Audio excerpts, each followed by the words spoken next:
here. We only have three of you here, but that's four after already. Yeah. Let me start by just asking, in terms of the reading you've done, Zurara's Tears and the historical sources of white supremacy. What kind of comments and observations do you have? What can you tell me about how that's working for you? Well, on the first part in your writing, I I was very curious about a lot of things that were in there, um,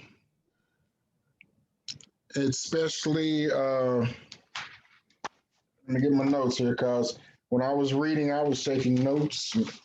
Finger was just getting tired from writing. But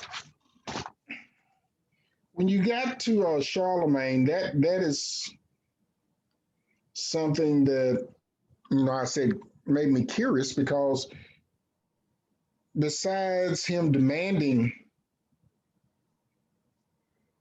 the honor that he was looking for, he also demanded that the troops in Rome and all that followed him followed that doctrine of what he believed in Christianity.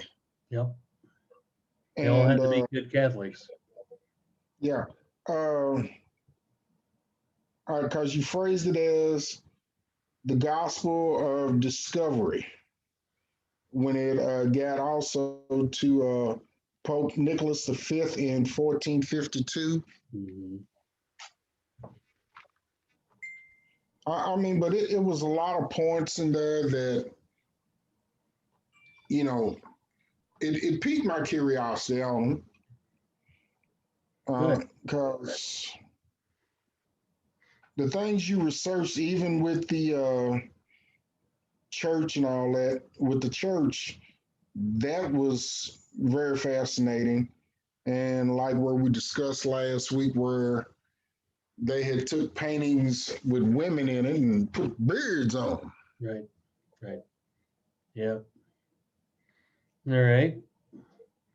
How about you, Ms. McChrysty? How's it hitting you with the reading you've done?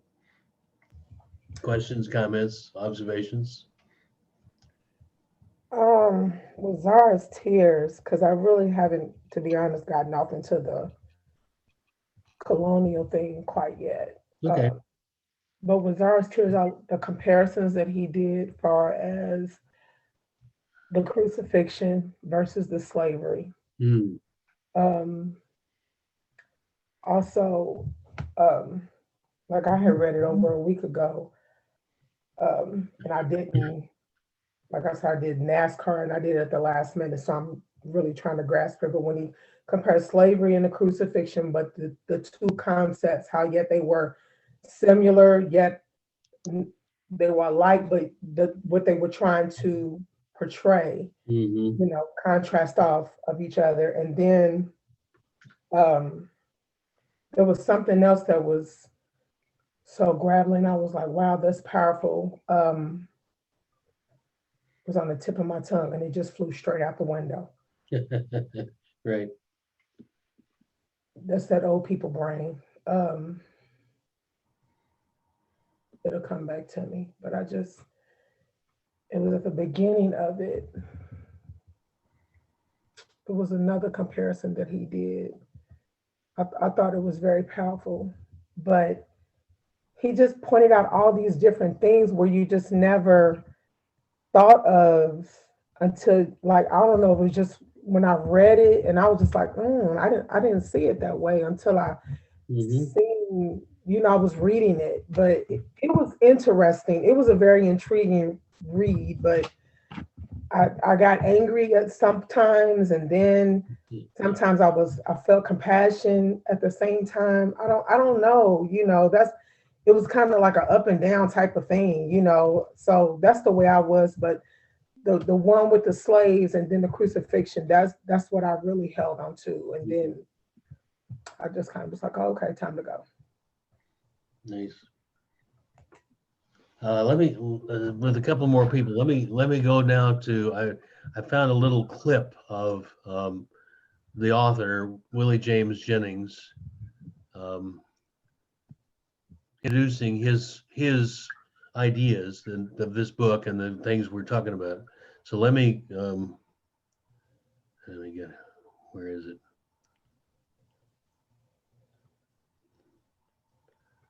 Okay. Huh. Now I can't tell where to get it started. Oh, there it is. Today, Okay. I want to explore with you the themes of my book, The Christian Imagination, Theology and the Origins of Race. In this book, there is one fundamental question that drives the argument of the Christian imagination, and that is simply this: why has the communal reality of the Christian faith failed so profoundly in imagining and enacting a form of belonging more powerful and more decisive than all other forms of belonging, especially racial belonging? Why has the communal reality of the Christian faith failed so profoundly in imagining and enacting a powerful form of belonging? This question has been with me for the entire span of my intellectual life. It began forming in the place I was raised, a good place, a good city with good people. It was a place, my friends, deeply Christian, but also deeply racist.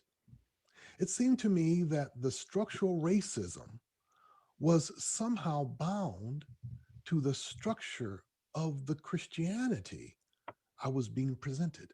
Hmm. There was something in the Christian reality that I was living that called forth the racial reality I was living. There was something in the racial reasoning and the racial vision of the world that I saw everyone enacting that also enacted a Christian logic. Growing up in my town, I could not name what I was sensing, but I could sense that something was wrong.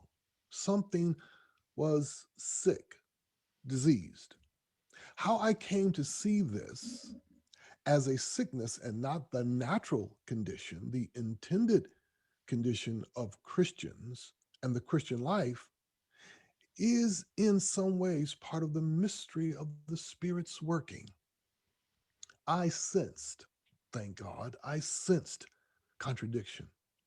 I sensed resistance precisely through the enormous amounts of energy being expended by so many people to maintain the racial order of things: segregated Sabbaths, separated societies, and a segregated social vision of life that required constant educational efforts to sustain it. Hmm. In the Christian imagination, I explore the anatomy of the diseased social imagination of Christians, and I offer tentatively a way toward healing and health. So, in my lecture today, I want to outline that anatomy, the anatomy of the diseased social imagination of Christianity as it now exists in the Western world, but also outline, again, once more tentatively, a way toward healing and health. Through the three movements of thought presented in the book, I will present our current dilemma, but also the possibilities, my friends, of a different way of life. Those movements in the book are displacement, translation, and intimacy. Displacement, translation, and intimacy, each following the other. We begin with displacement. The idea of displacement comes first because that word captures so much that is fundamental to the tragedy lodged in modern Christianity. The idea of displacement should be thought of in three ways. To displace people, to displace a story, and then to naturalize and normalize that displacement. To displace people, to displace a people, to displace a story, and then to naturalize and normalize that displacement. It is the African diaspora experience of enslavement that centers the problem of displacement. Sub-Saharan African peoples were displaced, and that displacement was justified and organized by the use of Christian theological sensibilities that were focused through greed and the opportunity to control. Now, let me be clear.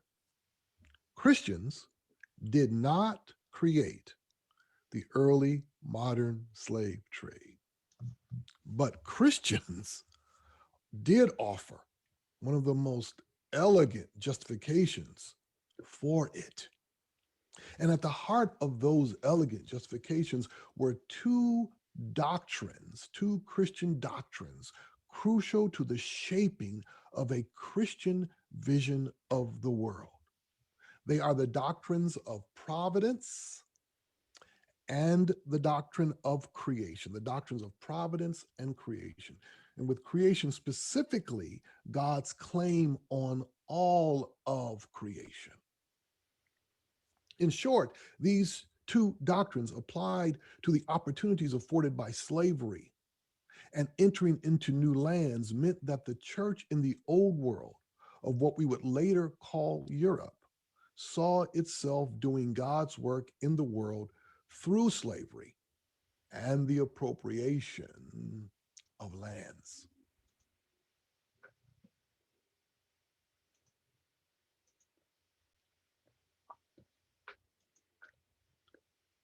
So that gives you a little sense of who this guy is. He teaches at Yale University. He's the professor of systematic theology and Africana studies. I didn't even know there was such thing as Africana studies.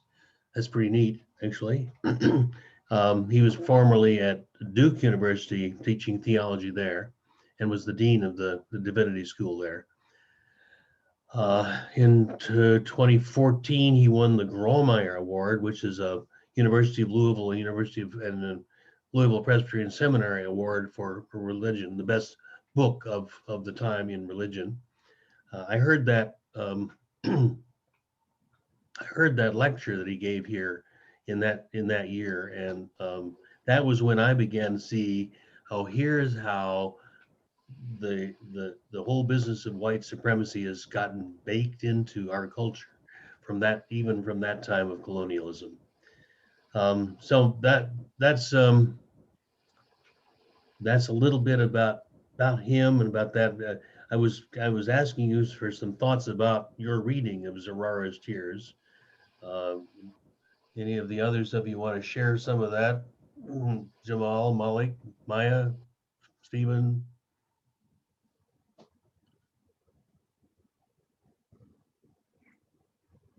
Doesn't like putting you on the spot, man.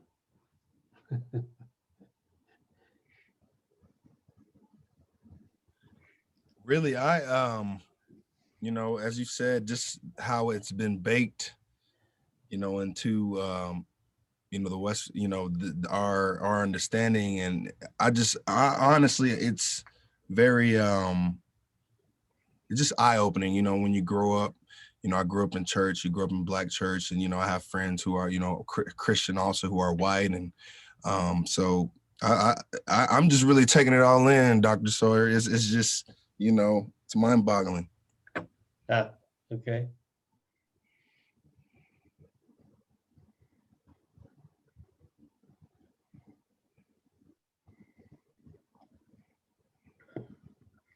Any other responses and thoughts about the first chapter? Is clearly, the title is about displacement, but that's a fairly abstract term. It's really about how the ideas got perverted in that period of time about, what can we do in order to become a much more world famous church? I mean, world famous country. Well, we can sail the seas and go down to other places and take slaves and capture the country and extract all the minerals. It's a really good deal for a country. That's when they began to say, and you can do that because God wants you to do it. That just go, oh, okay, here we are. So Well, go ahead. it was mainly like how Lucretia said, how they presented this religion on people.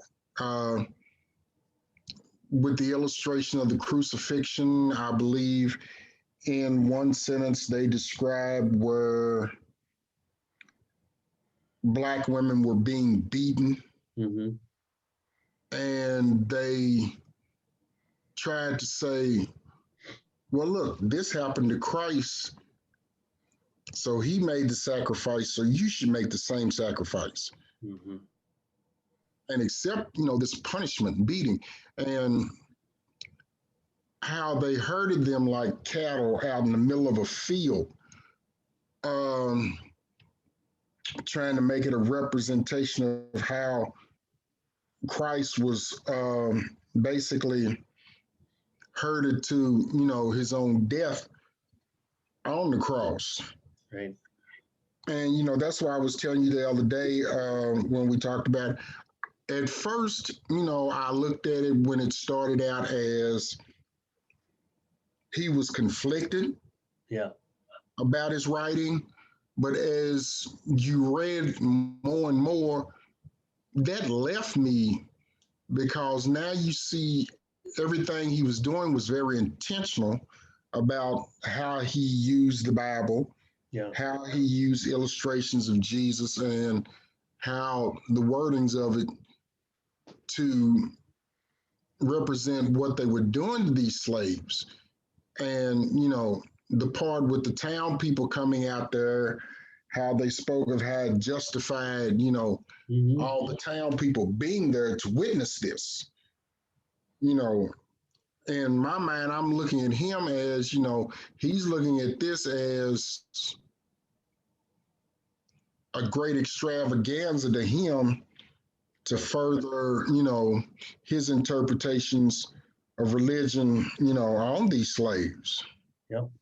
Yeah. And the king or the prince's powers as well. Look what a wonderful ruler he is all at the same time. Yep. Exactly. Well, so there's that, and Zurara shed his tears. Oh, I'm crying because I see how pitiful it is for these people. And as you say, Howard, Walter, it's the at the same time it's okay because we're doing it for Jesus. This is going to be it's going to save their souls, and so it's okay. So that's uh, And the first time I shared that with a group of students at Simmons, one student said, "That's just stupid." And indeed, it's just completely full of contradictions.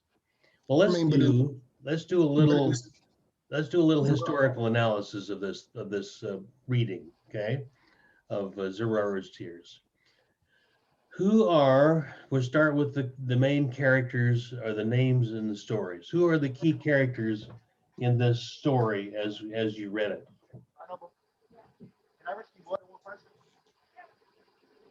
Name me one. oh God, I forgot the prince's last name. So you got the prince. What was his name? Somebody remembers it, I'll bet you. Henry. Henry, right. And where was he the prince of? What country? Portugal. Portugal, right.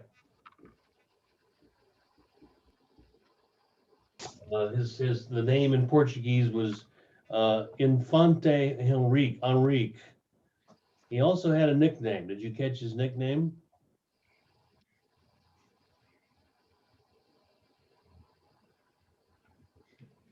He's known as the Navigator.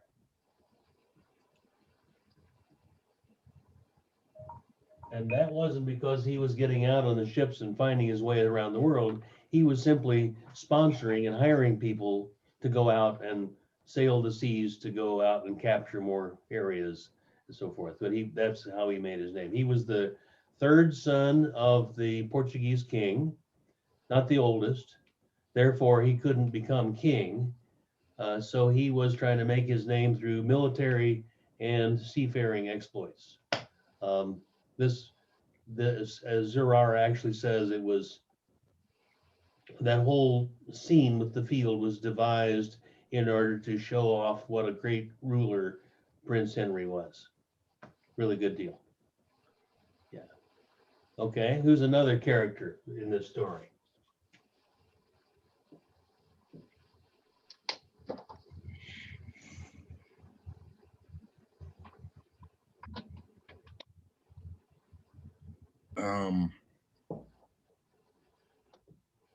Is it Lancrot? Yeah, how was that spelled? I've forgotten. Lancarote.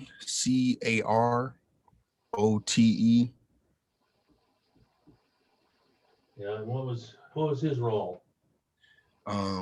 He was the he was the man who was in charge of the expedition, I believe, or their journey.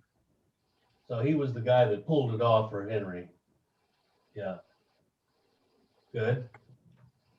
He managed, he figured it out. Here's how we're going to do it. And he unloaded the slaves and got them all in line and so forth. Got his people to do it, right?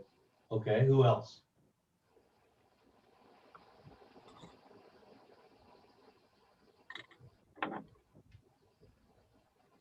Who was the writer that wrote it all down? Yeah.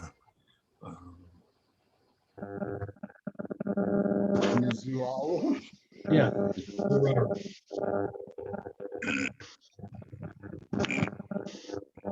What was his role in that whole thing?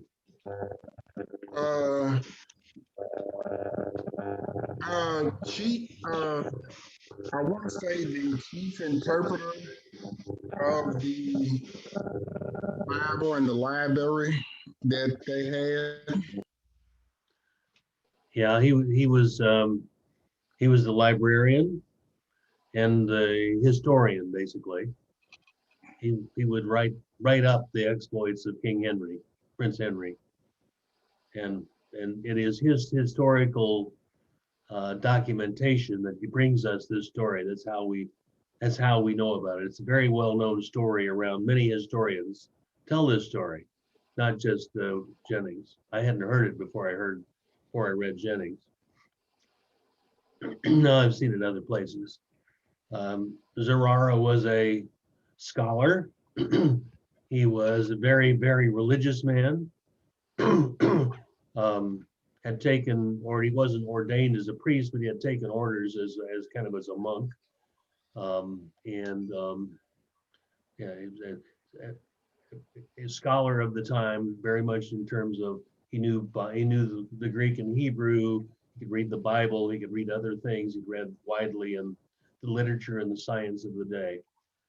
So he had a lot going for him, but he was merely the chronicler and the librarian. But he's the guy who gets the thing. So there was at least one other individual character that plays heavily in this story. He's only mentioned, he wasn't right there, but he plays heavily in it.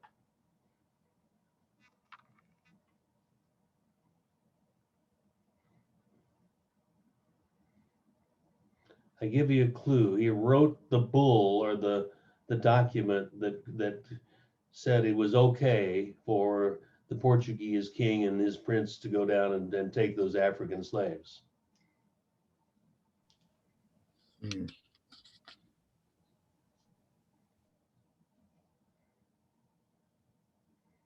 That one, y'all missed that one, huh? So this is the Pope, the head of the Roman Catholic Church, Pope Nicholas V. At this time, the church and the governments were working hand in hand. It was in their best interest to support each other. So as the nation states were growing, it was the Pope would get more contributions from them if he supported their ideas, and the richer they got, the richer he got. Um, he believed that the world was uh, simply there for the Europeans to take it. That's why God gave him the world. And he wrote this papal statements are called a bull, B-U-L-L, which is kind of like a bulletin. Um, and that becomes the rule of law in the church and for the government. So in case any ruler had any qualms about taking slaves and taking gold and other precious metals and jewels from Africa, and there were lots, the Pope has said, nope, it's all right. This is not a sin. This is God's will for us as Europeans. We need to be doing this. So Pope Nicholas V is a big player in this story. There's some other characters that play into this story you haven't mentioned yet. If you're kind of thinking about all the ones that are there, you mentioned the townspeople. There's Nicholas V, wasn't it? Yeah, that's the Pope I just talked to you about. Okay.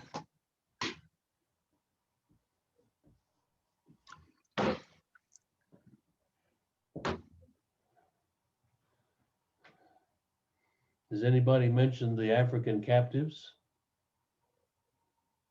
Mm-mm. They are a major players in this story.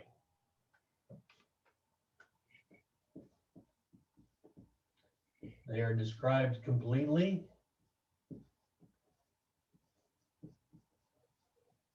Their emotions and their experience, and the fact that they had been in a long sea voyage and they were miserable and being separated from their homeland, and now they're miserable because of being separated from their families.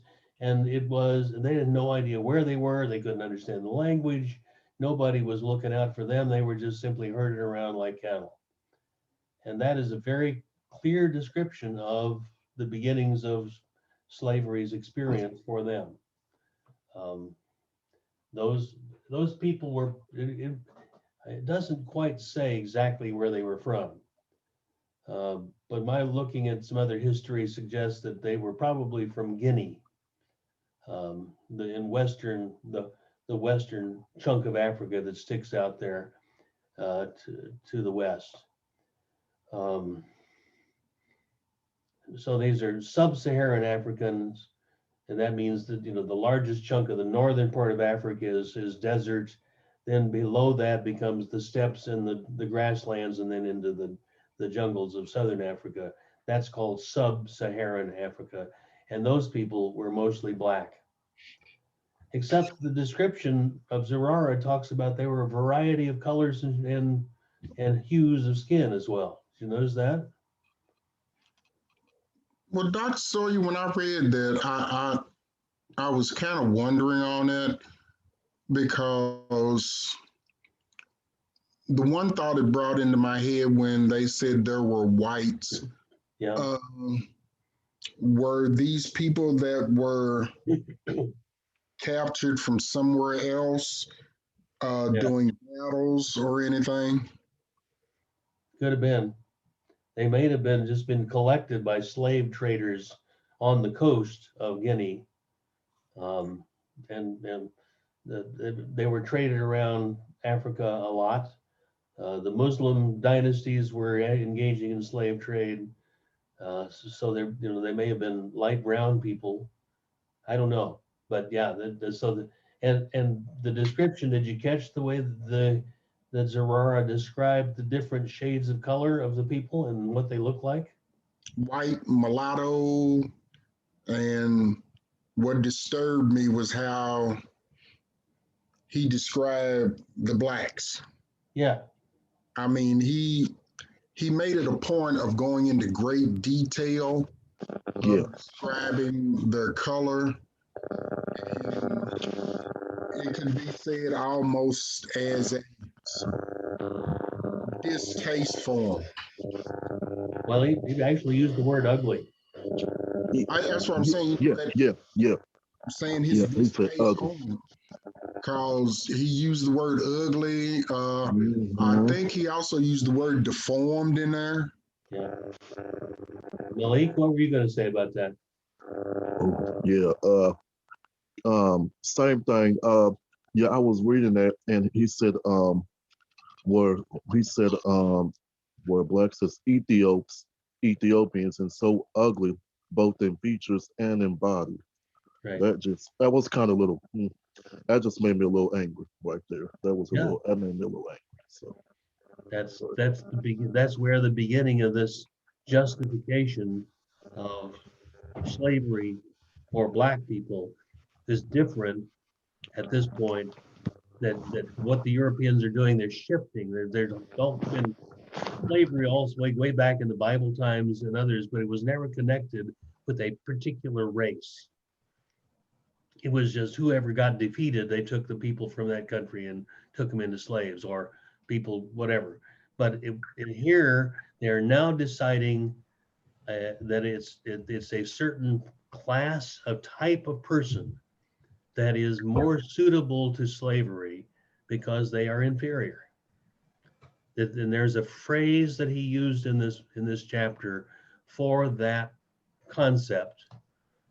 Did anybody catch what they used for the way you described the Yeah, different? because even when they address the Asians, they address the Asian as Negroes. Yeah, yeah, right. But I had heard that once before, like when you had, before we had even read this and you had asked us the question, well, when you was telling us that you had never heard of Christianity over in the Asian segment or the Asian region or in the African, I had heard that before, and I Mhm. had heard of, as far as Africans being in the Asian region, because when you look at certain statues, we had already been intermingled over there because they have the broad noses.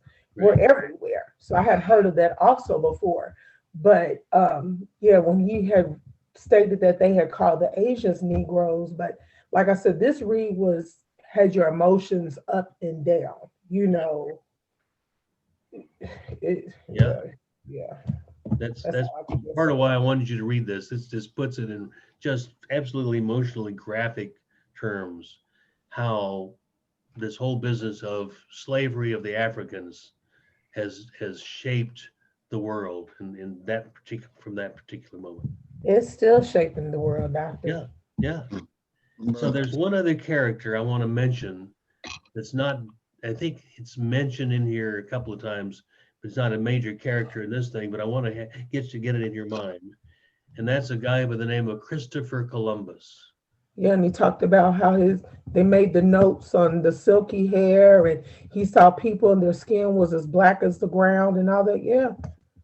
Yeah, Hmm. Columbus, when he ended up in the Western Hemisphere, which is not where he thought he was going, but he also discovered there are people of different shades of skin tone, and there were more like whites, and there are people who were very black, and he assumed it was because the people who lived farther south, closer to the equator, got burned, and that's why they were black. Um, so when was Christopher Columbus? Right, when did he sail the ocean blue? I believe it was 1492, Yeah, all right. or that's what that's the So record. another piece, so one of the pieces of historical analysis we do is look at the characters, the names. Another thing we look at is very important to get in our minds is the dates. And we kind of compare and contrast dates from different activities. So Zurara's tears, that event happened in what year? 1452 was it? I think it was 42. Okay. Yeah. Columbus was 1492. So Prince Henry got his people into Africa 50 years before Columbus started sailing around the world. Mm. It's interesting I want you to kind of have a sense of the timing of things that happen in the history. It's about this, it's the same century, clearly. It's the same general impetus. What country did Columbus sail? What flag did he sail under?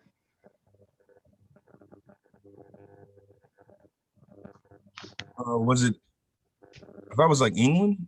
Nope.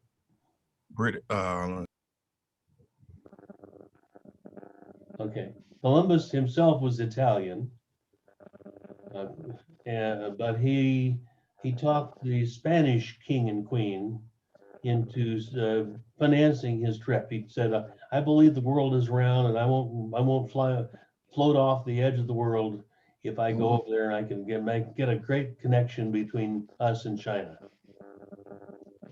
or India or whatever." So they said, "Yeah, go do it." So instead of Portugal for Prince Henry at this point, it's Spain who want to get in the action, and they hired Christopher Columbus in 1492. But this is a century of major shifts and major changes in the world, and it had to do with that seafaring thing. Another piece of historical analysis I want us to do is talk about what are the trends in cultures and nations at that time.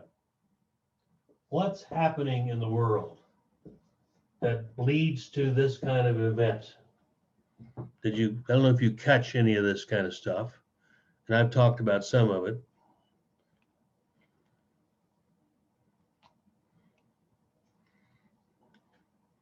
This is maybe a little more abstract than you were thinking about, but this is what I want you to start getting in your head. I'm sorry, could you repeat that question again? Yeah. I was going to say the same thing. I'm sorry, what did you say, Malik? I'm sorry, Dr. Sir, that was me. I was going to say what Brother Walter said, if you could repeat that again. Oh, okay, yeah. The question is, what are the historical trends? What's happening around the world or in these particular countries at this time that would make these particular events happen and be memorable? You mentioned Charlemagne earlier. What's happened since Charlemagne was 800 of the Common Era? This is 500 years later. Charlemagne was the head of the Holy Roman Empire, and he unified all of Europe under one big dictatorial government. Now we have something different going on. Why is Portugal all of a sudden wanting to get into the world domination game? What's happening to them? Are they at war? There's some wars going on. And again, this is here. I'll just give you the idea that I'm working on, and that's nationalism. Nation states have arisen.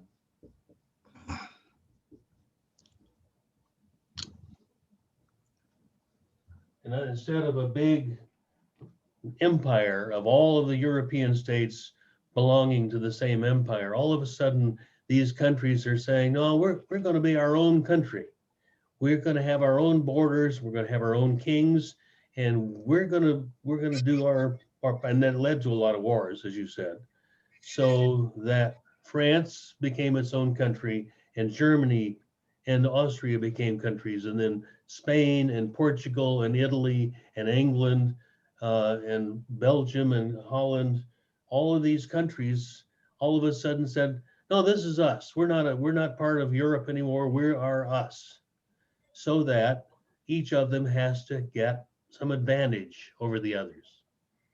And so this nationalism prompts each king to say, kings and queens to say, well, if you all have got big ships that you can go and explore, we're going to do the same thing. And so they came up with the money to do this kind of stuff.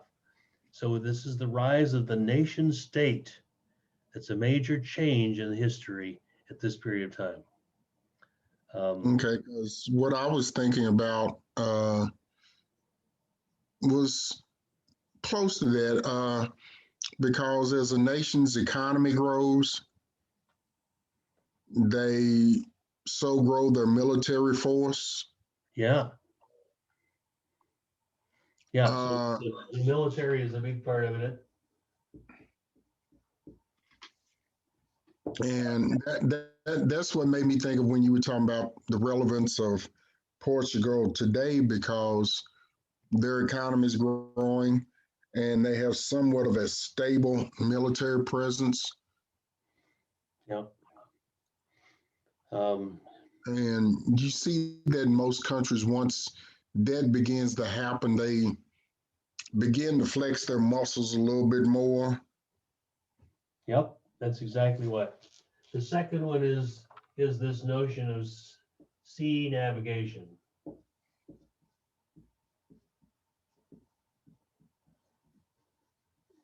There were a lot of countries that sailed earlier in the period, going back to the Vikings and a lot of other places, but they didn't have huge ships.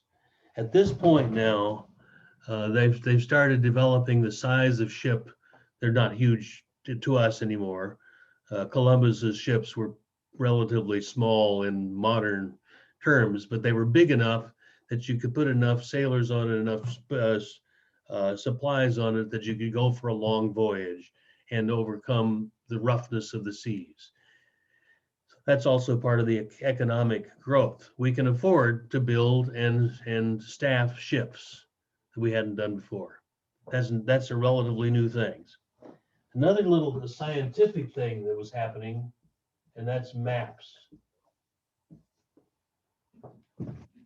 Up until this point, apps were kind of guesstimates about things, but scientists were getting really more, and cartographers, map makers, were getting more and more sophisticated so that they could really tell exactly where things are going to be if you're going to go out on a trip. And they're beginning to see that the world may be not just flat, but something else is going on when they begin to looking at the measurements. Maps before this period had a kind of a cutoff point around the edges of the world that either it all just dropped off if they thought it was a flat world, or the unknown parts, the old maps had the words after the known part, here be dragons. Now in this time of the 15th, 16th century, they're beginning to say, no, this is going to be just a continuation of what we know. We just need to get out there and experience and map it. So maps and navigational skills have come into being. And then with all that, the right that the Pope gave to, and here the three words that the theologian Walter Brueggemann calls, and it is still going on, the right to capture and to conquer and to extract. The Pope's saying you can go on down into Africa, and eventually you can go into Western Hemisphere and conquer those countries and capture the people and bring them back and extract extract the value there. It could be there are minerals, there are fertile lands. All of that becomes the playground of the Europeans, because we're Europeans and we're the white folks, and God is on our side, and God said we can go do that. Don't forget the natural resource over either. That's what the extraction is all about. Yeah, Oh, okay. yeah. We're still doing that. That's the colonial way of doing things. Yeah.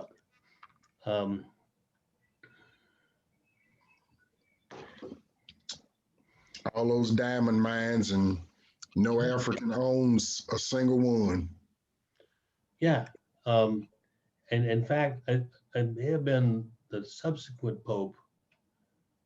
I just read it and I forgot now, but the saying was, "Isn't it a wonderful thing that God has put in these other lands in Africa all these gems and gold and minerals and fertile lands just for us to have to conquer and to extract? That is God's take. Look how good God is. God is taking care of us." That was the mentality of the Europeans at this point. It's also the beginning of capitalism. The rich people can get richer off of other people. Very simple. One other thing we'll look at, because this is the church history. Hang on to those ideas. They'll come back. But theological ideas.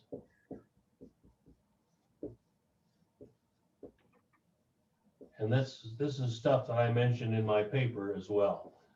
Some of the theological ideas, and Jennings talked about it in that clip as well. What are some theological ideas that have set this thing up the way things are at this point? I mentioned them last Monday, I guess, as a getting start.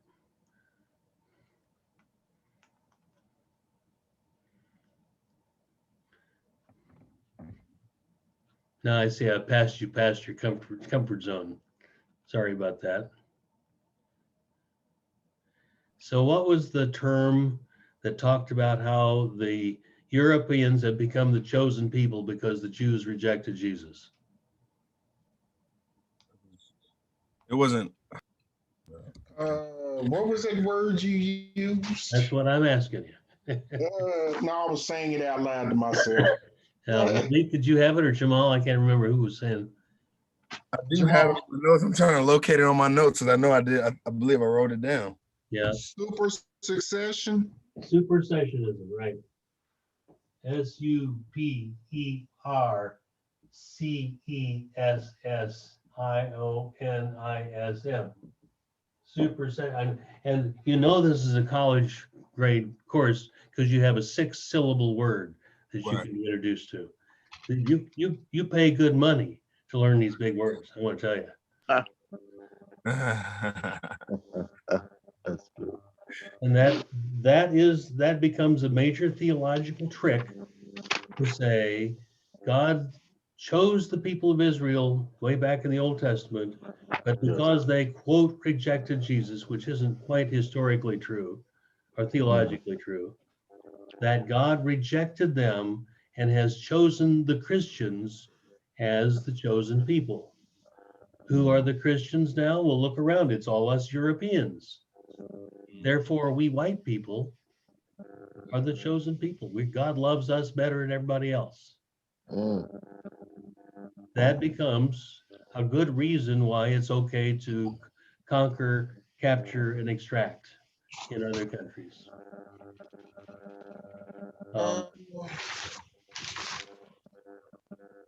Yeah. For some reason, I was looking where we had discussed about Buddhism and Muslims. And I think that I think he said this is why Christianity was so well uh, favorable to the Europeans. Yeah, because Christianity spread first into Asia and Africa, but the Muslims took over Africa, and the Buddhists took over Asia, and kind of pushed the major. The Christians were no longer a majority. That's right. Whereas there wasn't in Europe, the rulers were good Catholics, and they made sure everybody in Europe was good Catholics. They had to be Christians, whether they wanted to be or not. Right. Yeah.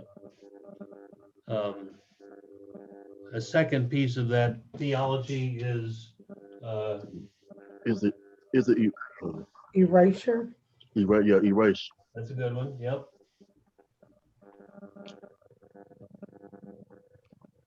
Anything that's not white gets canceled out completely, Mm.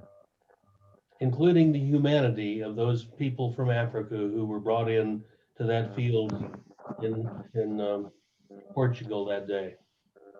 Their identity, their humanity, their any sense of real pity and compassion for them is completely erased. That's another piece of the erasure, besides putting beards on the women.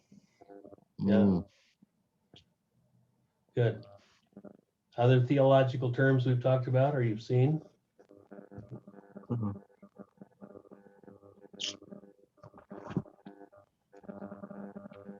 This one will come back again. Creatio Creation. ex. I don't know if you can see this. Creatio ex nihilo. I've seen Or that. what does that mean? No, I've seen it in the book. In the I think I've seen it in Zurara's too. I think I did. Yeah, it's there. Okay. Awesome. It's there. Anybody know what that means? What that Latin phrase means? Creatio is about creation, Mhm. clearly. Ex means out of, and nihilo, Is that nothing? yeah, Because no that creation out of nothing. creation out of nothing. Okay.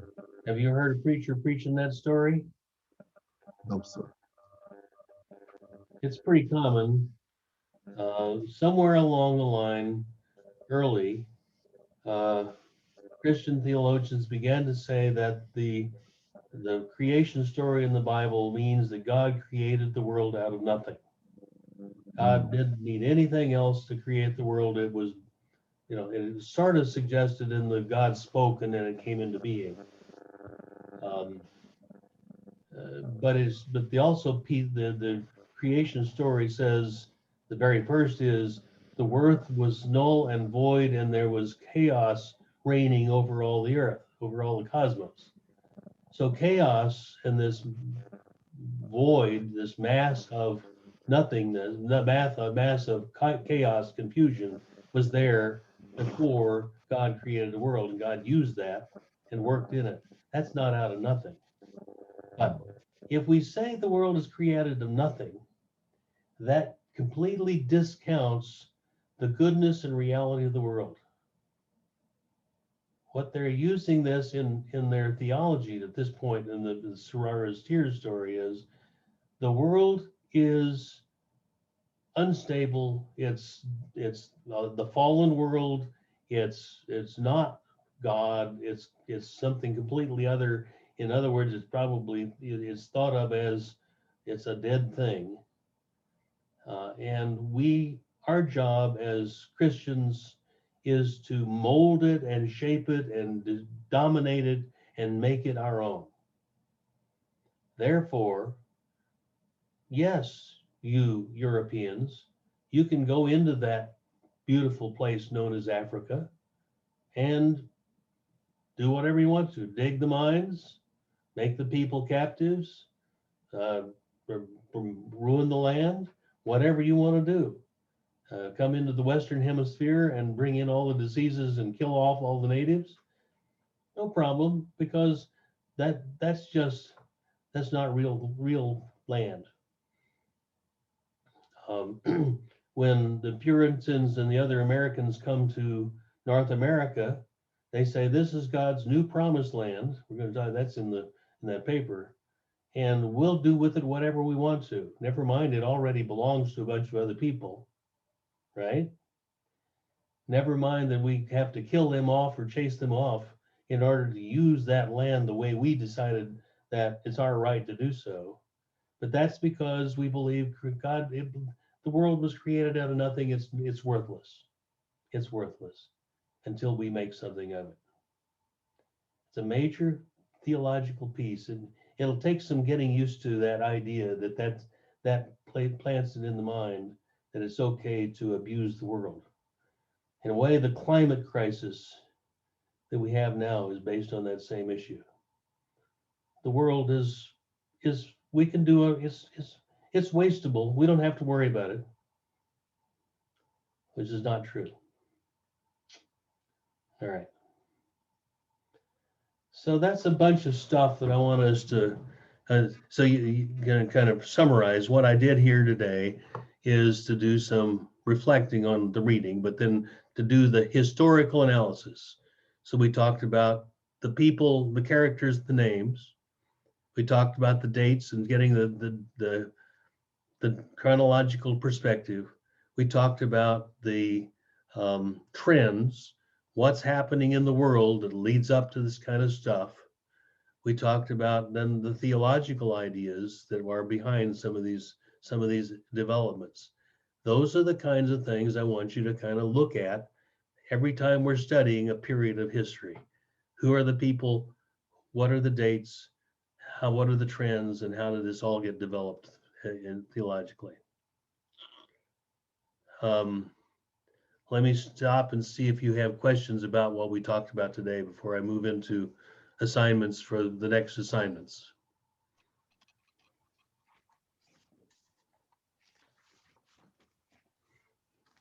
But Dr. Sawyer, Yes. I'm sorry. Could you repeat those? I got who are the people. You said to look at every time we discuss a piece of history. Those four little questions. Yeah, the names, the people, the dates, the historical trends and cultural realities, and theological ideas. You got it? Yes, sir. Thank you. Yeah.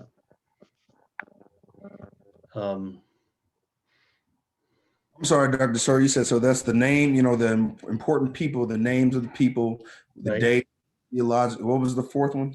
Theological ideas. Theological ideas. Okay. All right. That's basically how you study history. Every history book has got to focus on those things. Have names, and I could have said events too.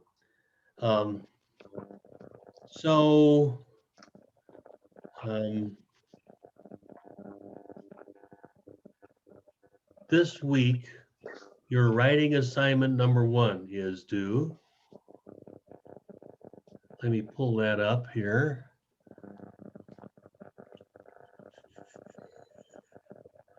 Where is it?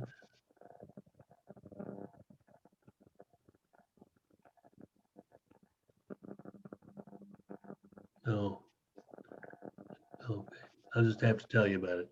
I thought I had the canvas up on my screen, but I don't. On the Canvas module, you'll see that there is a writing assignment due on Friday. It's a 1-page summary of the topic of the week.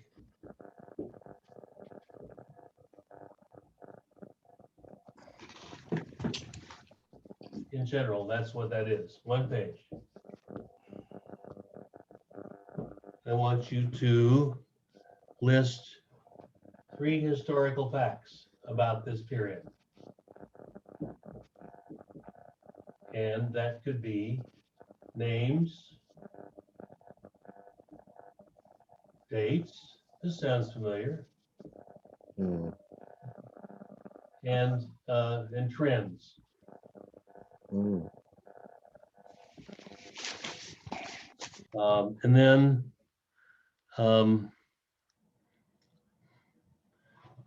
and the third thing this paper has got to do is, how is this change? How is what you've read and what we discussed changed you, changed your mind, enlightened you, whatever? Or how has it reinforced your opinions?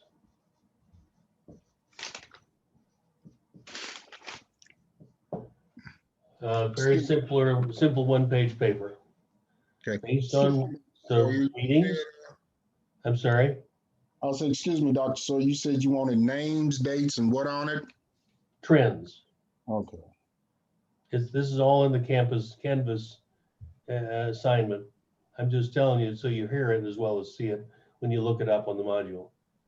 And by the way, all of the weekly reading reports will be exactly the same questions, just on the topic of the week. So this week, the topic of the week is European colonialism.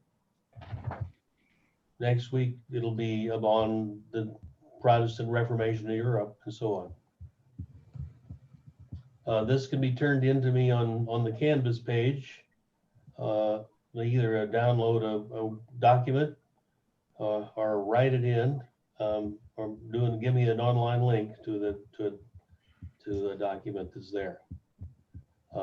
Please don't do it in Google Docs because I can't read that.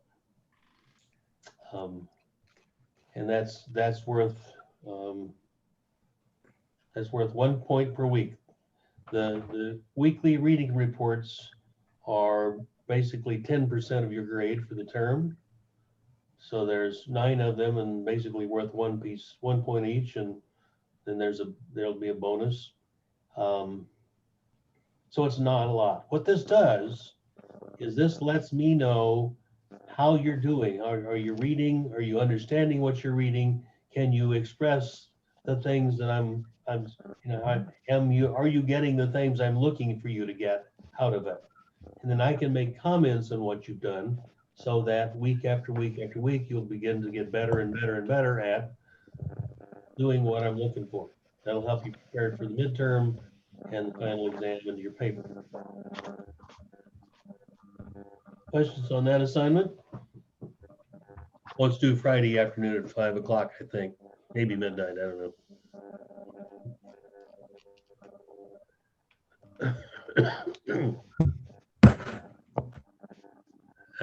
Okay, next week, we're moving right along.